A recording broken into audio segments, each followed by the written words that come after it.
Hi, I'm Jared. You're watching Bonsai Echo. Today I'm going to do some trimming on this little leaf linden tree, Tilia cordata. It's actually a European species of linden, which is a pretty neat tree with kind of heart-shaped leaves almost. Maybe not quite as heart-shaped as, say, a katsura leaf, but they're a decent size for bonsai when they're growing out like this. But when you can get them to have smaller leaves, really nice size for a bonsai tree of kind of a larger size is the way I prefer it. This one's a decent sized tree. It's 3 feet by 3 feet, something like that, in American inches, feet, whatever. I haven't done these videos for a while, so please bear with me. So this is a midsummer trim. It's about July 22nd, something like that. And I've let this tree have its initial flush of growth, and then I did one trim back in the beginning of June or the end of May, if I recall correctly. And this is how much it's grown since then. It's also experienced a little bit of warm weather, and some of the leaves have gotten a little bit crispy. I'm sure if you can see on the leaf if it's focused that much, but it gets like a brownish part where the leaf has gotten crispy and crunchy. So I'm going to be taking this back down a little bit, some of them at least, and we'll talk through the reasons why I'm leaving some of them long and going shorter on other ones. Let me grab my waste bin here.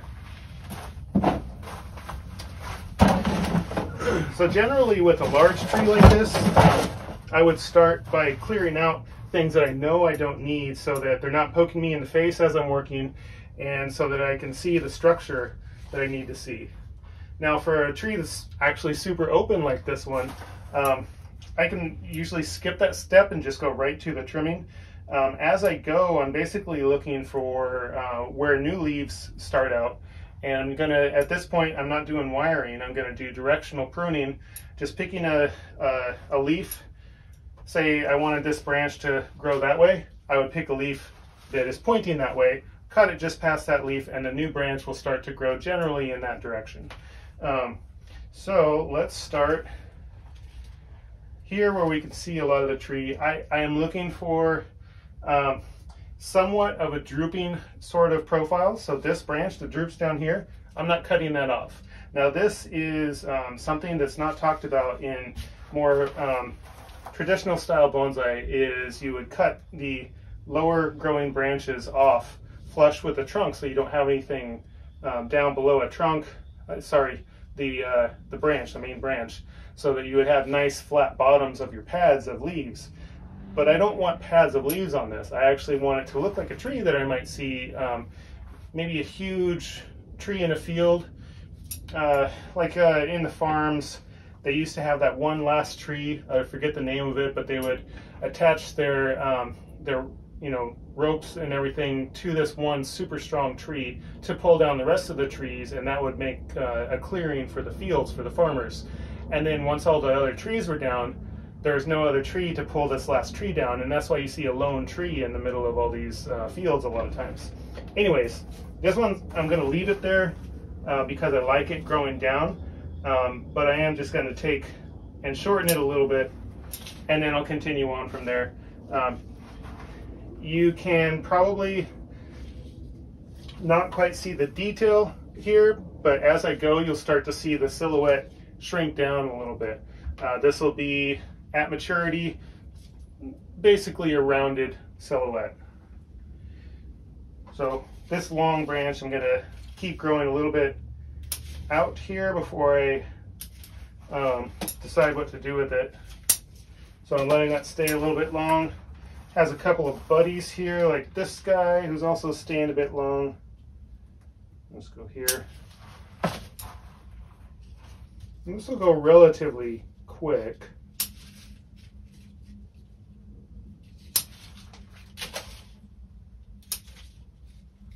Now this this tree has pretty fibrous material that the branches are made out of, and especially these really green sections that are brand new.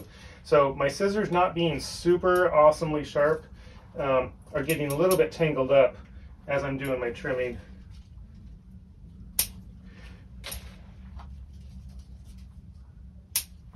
So this is actually a super simple way to style a tree without having to bother with the wiring and all of those things that can really, for deciduous trees, really show the impact of human hands on a tree.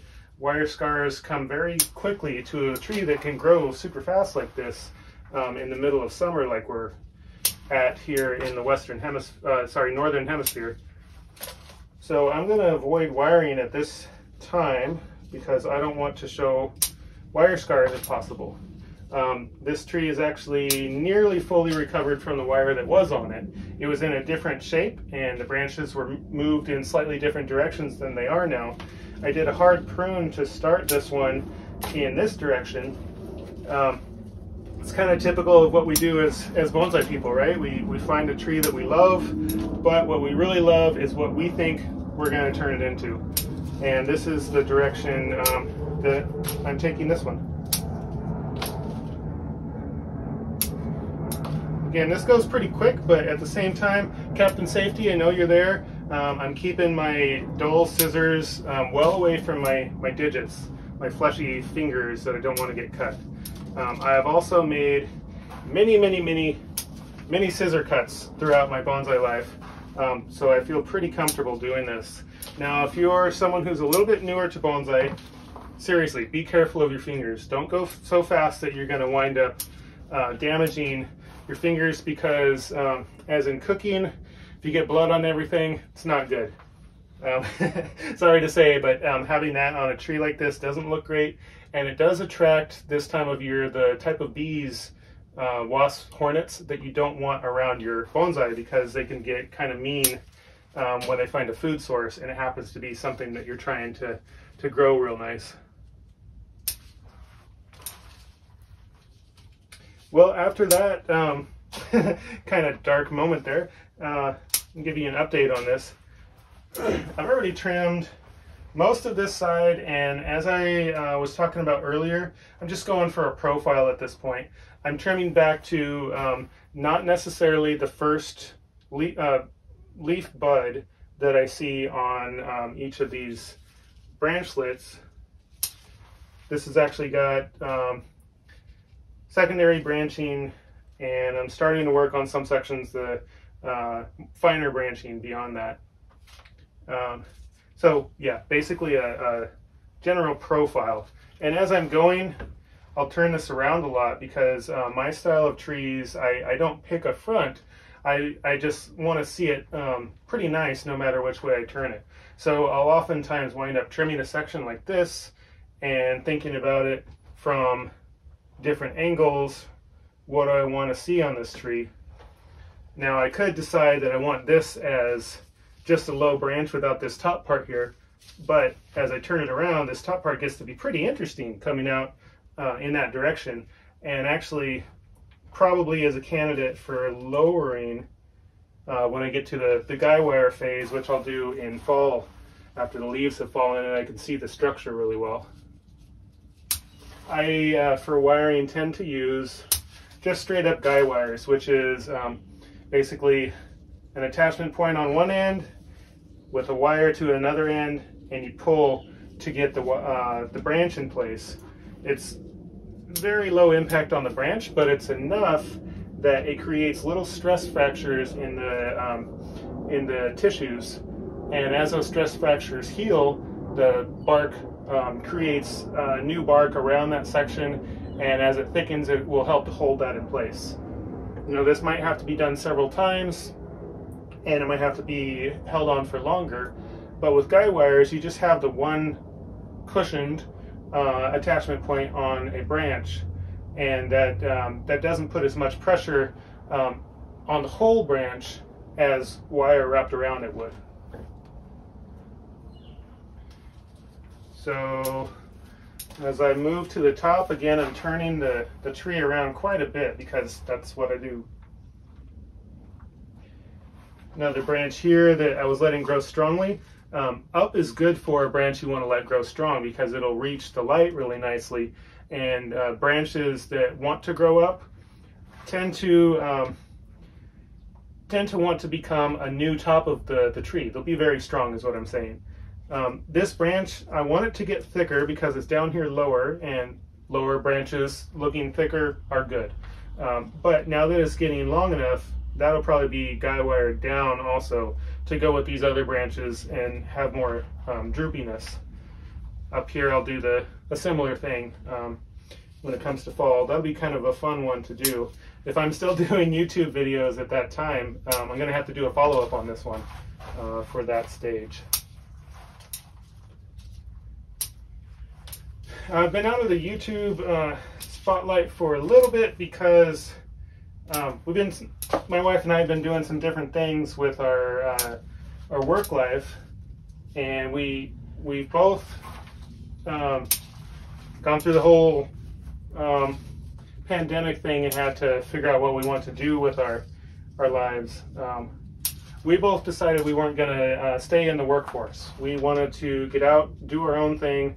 Who knows what's going to happen in the world over the next years, and we wanted to live it really well.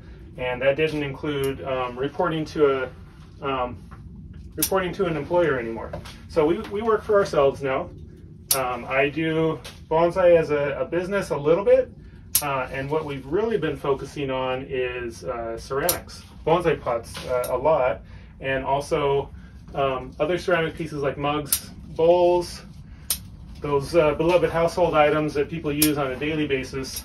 And that's been really an interesting learning experience because we're learning it on our own, a lot of it through lovely people on YouTube, the generous people who share their knowledge, and learning little bits as we go through failure, of course. We actually had a pretty big fail today where we lost 10 mugs, something like that, due to difficult drying conditions in the summer. Things dry out really fast, and we had cracks on the bottom of pretty much every mug piece that just got done. So that was unfortunate.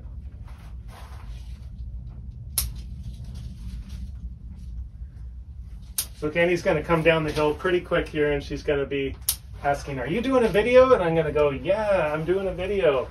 And she's going to say, "I thought you didn't do those anymore."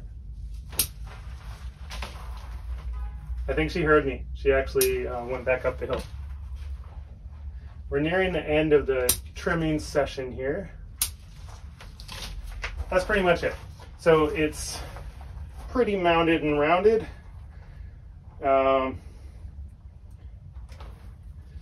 As I turn around, maybe I'll clip a couple more here and there, and keeping in mind which ones I'm going to bend down.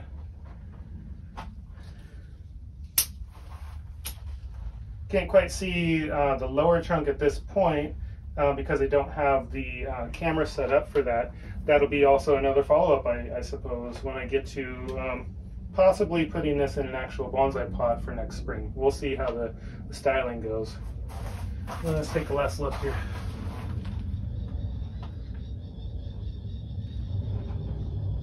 Yep. Doing the guy wire season in fall is going to be a fun thing. I'll have just seen the yellow leaves fall from this tree, and I'll be able to see the entire structure, start to set into place everything I need. I'll have one more full extension growth series out of this before that happens. Since I trim this at this time of the year, it's got enough time to create some long shoots. I'll let those grow nice and strong.